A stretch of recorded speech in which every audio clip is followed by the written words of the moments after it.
Andam na ba ka maminaw ug atong istoryahan ang lesson plan?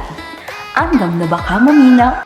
Kini si Youniz General Kulas, usa ka estudyante sa Bachelor of Elementary Education ug nasa second year college na.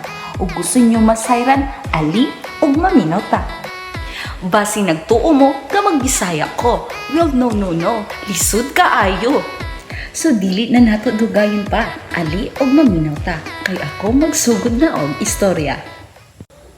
Good day, ma'am, and to my fellow colleagues. At this very moment, we are going to talk about the lesson plan I've made and what are the strategies I conclude to assess their needs. You know what? I was so astonished along with my journey to this course. It is quite reminiscing from the very start. Like, I was so astounded at the very first time that I was being able to learn, explore, and discover lessons that enhance my critical thinking skills. But before I finally start our discussion, let me tell you some of the things ascertained upon this course. You know, the life of a teacher is that of an explorer and a creator who creates a space in which students can freely experiment. So, engagement is the key. Yes, I totally agree that engagement is the key. Indeed. It is a brave decision that if you're going to get rid of something, you have to be merciless in doing it, no matter how difficult it was to get there. As a medium, teaching can do things exceptionally well, but not all of them. Learning is the hallmark of a good student. It doesn't matter what their previous experiences that taught them. They use new facts and experiences to help them alter their own lives and the world around them. A good teacher is someone who can recognize and connect with great students in all their forms, as I've finally discovered. You know, let us not make this lengthy. Let us proceed to our discussions. You know what, as I've made the lesson plan and I was thinking of a specific objective that will target their needs and assess their special needs, of course, because in my specialization, it is about difficulty with self-care, and it's very important that we took care of ourselves because we empowered ourselves as not just a learner but as a human being. And as I realized that we need to have an objective that will address their needs, and of course make an activities that will boost their confidence, and of course use the things that will help them to self-care. And upon doing those things and upon applying the things that I have learned, this will help them to become a great individual, being clean to themselves and to take care of themselves every day. And as for the activities, I use activities that will nourish and help them grow and develop as a person as part of the process of growing up. And these activities and the strategies that I have made really occupy the things that they want to discover, the things that they really need to explore more and more, because every individual has a great extent. Like, they have the gap to become more, to become bigger, not just settle for less. And yes, every individual is unique, and when it comes to self-care, let us be all responsible. And from that strategies, we can therefore conclude that we are better, we can do better, and we can be clean in ourselves, like in a purpose of being obedient, being responsible, to be clean every day, to wash our hands, and of course having exercise regularly, and of course doing some active things that will help our body to function properly and healthier. So yes, I choose those strategies that will lock up and will enhance the students' critical thinking skills.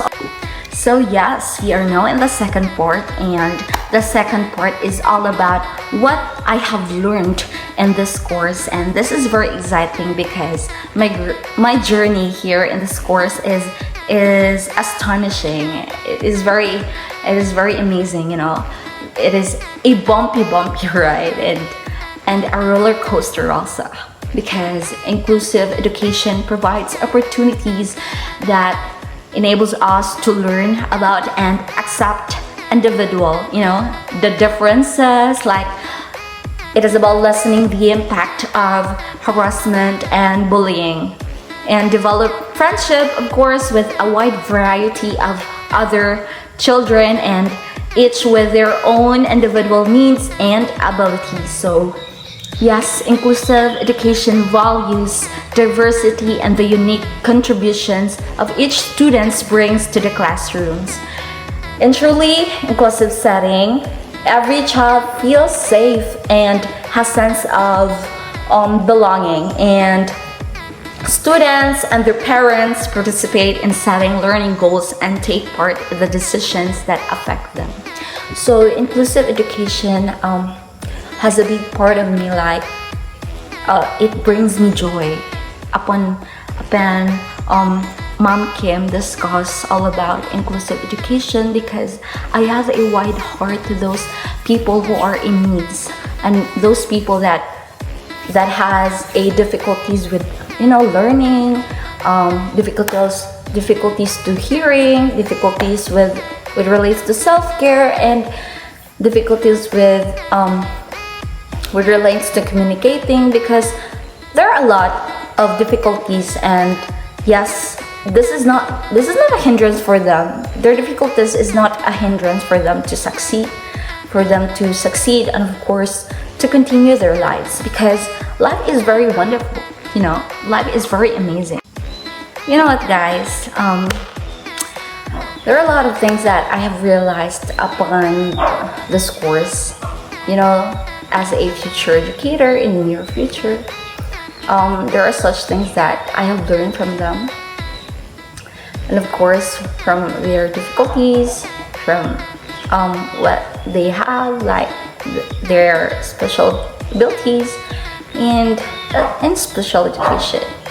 I've learned that has made me a better one, like a better future teacher. The number one is accept every student as they are. Student comes to us with packages and baggage. Open and unpack slowly and gently with kindness, respect, and understanding.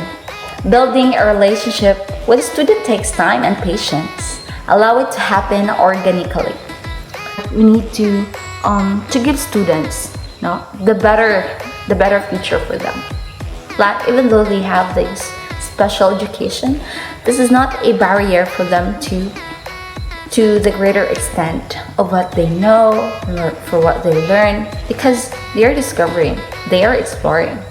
So students want to feel loved. Yes, we must feel them that they are loved, that they are valued, that they are worth it.